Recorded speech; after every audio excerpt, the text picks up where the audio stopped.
Está na hora da entrevista do dia com Denise Campos de Toledo. Eu converso agora com a Sâmia Bonfim, que é deputada federal pelo PSOL aqui de São Paulo. Deputada, boa noite, obrigada pela presença. Boa noite, muito obrigada pelo convite. Bem, deputada, nós estamos vendo aí que a taxação de Trump, os 50%, acabou provocando uma onda de ações na justiça contra Eduardo Bolsonaro.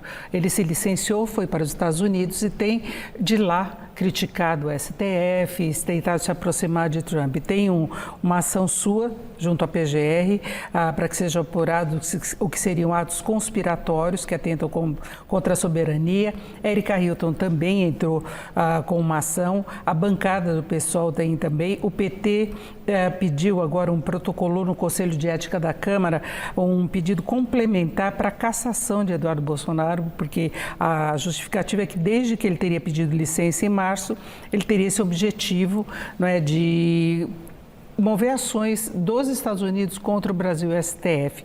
Como é que você avalia toda essa situação hoje, do ponto de vista da oposição e do ponto de vista da base de apoio do governo? Primeiro que é um absurdo que um parlamentar que segue com o seu mandato, ainda que licenciado, esteja fora do Brasil conspirando contra o Brasil. Tudo em nome de defender o pai dele, tudo em nome de não aceitar uma decisão que ainda não foi concluída, né? Mas o inquérito tocado pela Justiça brasileira.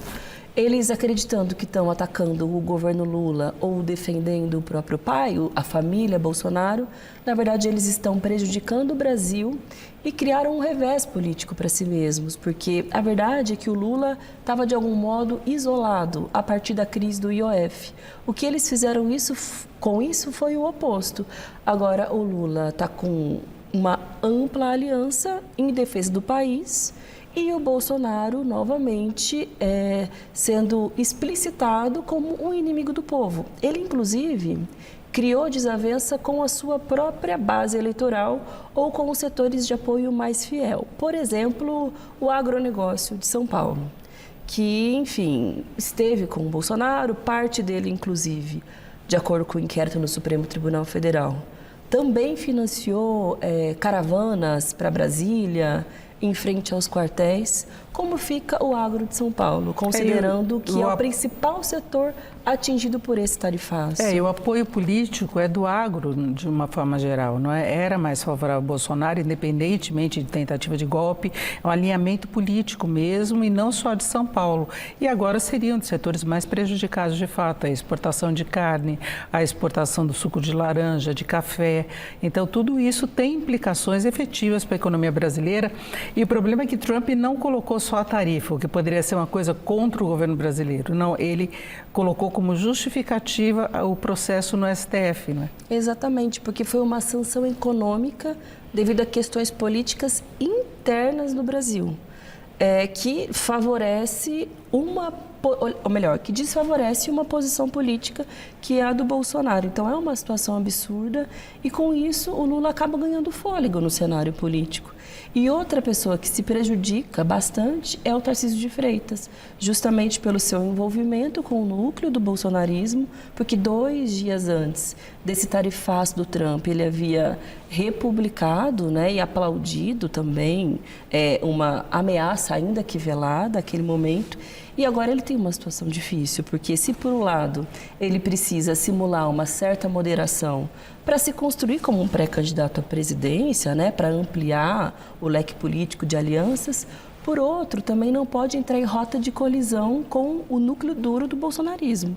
E isso, de algum modo, vem acontecendo porque existe também uma disputa com o próprio Eduardo Bolsonaro, com Michele, com outros que querem ocupar esse espaço que já foi do Jair. Principalmente Eduardo, que ele ainda quer ter cacife para ser candidato à presidência no ano que vem, e ele não gosta de ver essa projeção de Tarcísio, né? Tarcísio é apontado pelas pesquisas como o principal concorrente do presidente Lula, uma disputa de segundo turno, por exemplo, há essa divergência agora entre os dois, né?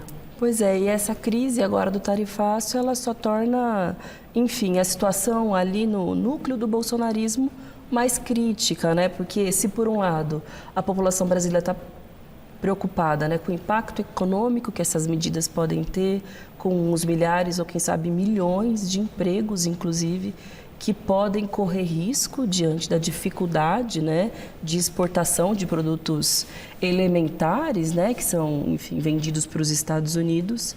Por outro, o Eduardo Bolsonaro e o seu entorno está mais preocupado em seguir nos Estados Unidos conspirando contra o Brasil. E mais, Denise, no dia 26 de julho se encerra a licença que ele tirou, em tese para assuntos pessoais.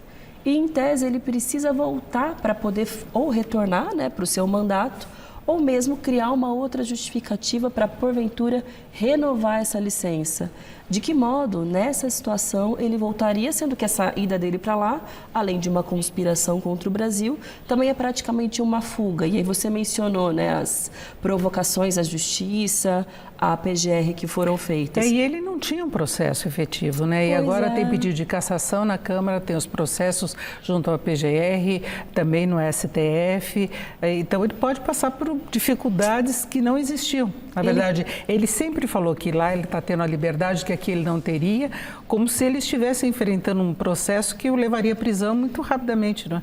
Só que, na verdade, agora ele criou as condições para que ele também seja implicado, seja no inquérito do golpe, ou seja, outros aspectos a partir dessa conspiração que ele fez. Agora, o que isso muda na Câmara, não só em relação a ele, na eventualidade de um processo de cassação, mas em relação às pautas, porque você citou as dificuldades que o governo vinha enfrentando. O governo até tinha conseguido já garantido um espaço importante nas redes sociais no discurso dos ricos contra os pobres, mesmo em meio a todo o impasse do IOF. Você acha que alguma coisa muda agora na Câmara com essa situação? Eu acredito que sim, porque agora vai ter uma pactuação da sociedade para tentar reverter, na medida do possível, o prejuízo econômico e mesmo a tentativa de prejuízo político que esse tarifaço do Trump implica, né, para o Brasil. Com isso, diversos setores que muitas vezes não convergem em nenhuma pauta vão sentar para tentarem resolver juntos. Então, a bancada ruralista, por exemplo, que é a maior bancada do Congresso Nacional, o presidente Lula, em uma série de entrevistas, já disse que quer dialogar com empresários e, ao mesmo tempo, ganha um respaldo popular à medida em que quer defender a soberania brasileira, que está preocupado com os empregos. Enquanto isso, a oposição mais radicalizada, né, mais de fato orgânica do bolsonarismo se isola porque vai no sentido de defender as medidas de Trump, de defender o Eduardo e o Jair Bolsonaro. Então, muda um pouco a correlação de forças internas. E segundo, agora o relator do projeto do imposto de renda apresentou finalmente o relatório. Então, aquilo que parecia um pouco emperrado, que está sendo prometido há muito tempo, finalmente vai andar. E pode ser votado na semana que vem, que aliás vai ser uma semana concentrada de trabalho, porque é a última antes do recesso. Exatamente, a última, no dia 17, inicia o nosso recesso, então temos de segunda a quinta para votar, entre outras matérias, essa que é uma das maiores expectativas da sociedade brasileira e do próprio governo. E manteve a taxação dos 10%, que foi proposta para compensar o aumento da faixa de isenção até 5 mil. Aumentou um pouquinho aquela transição dos 5 mil até os 7 mil mais alguma coisa, que beneficiaria mais contribuintes. Né? Perfeito. Claro que ainda vai passar por um processo de tramitação, né? Foi apresentado na comissão especial, depois deve ir à plenária e a gente sabe, no plenário sofre todo tipo de pressão, muito provavelmente alguns setores não vão se contentar, não vão aceitar essa taxação de 10%. No entanto, já é um primeiro passo de que essa pressão que criou nas redes sociais, teve a manifestação no dia de ontem aqui na Avenida Paulista, dizia justamente isso, né? Para além da isenção do imposto de renda para quem ganha até 5 mil reais, uma taxação um pouco maior para o andar de cima, né? Para os chamados super ricos. Por hora, o relatório se mantém nesses termos. Também, aí é um novo passo, porque o lobby das bets no Congresso Nacional é bastante pesado, mas é um tema que precisa ser enfrentado, porque também é uma questão de saúde pública, além de uma questão financeira. Há pouco nós mostramos uma matéria que retratava exatamente isso. As pessoas mais pobres, o Brasil já está avançando entre os países que mais acessam essas plataformas. Sim. E é o comprometimento de renda das pessoas querendo ganhar um dinheiro a mais. Agora, em relação ao IOF, pode permanecer o impasse, né? A gente não vê nem o Congresso cedendo, foi uma derrota pesada para o governo. governo e o governo também não querendo ceder, talvez fique com o STF a decisão. Pois é, agora tem uma mesa, né, mediada pelo STF para que se chegue ali num denominador comum.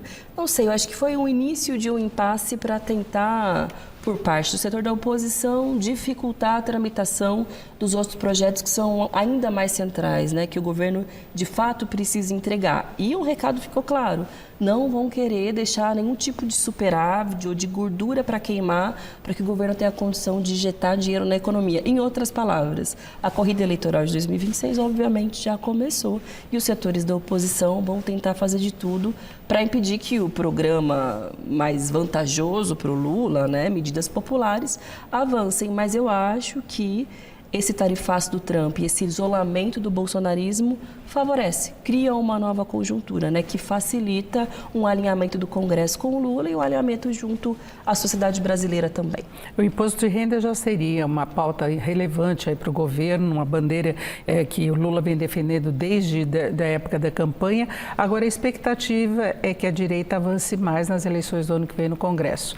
Como é que você vê essa possibilidade? Inclusive, já foi cogitado, colocada por Bolsonaro, a possibilidade de o Congresso ter condições de entrar com impeachment de ministros do STF, por exemplo. Pois é, a esquerda vai ter que prestar muita atenção e se organizar muito bem para disputar o legislativo.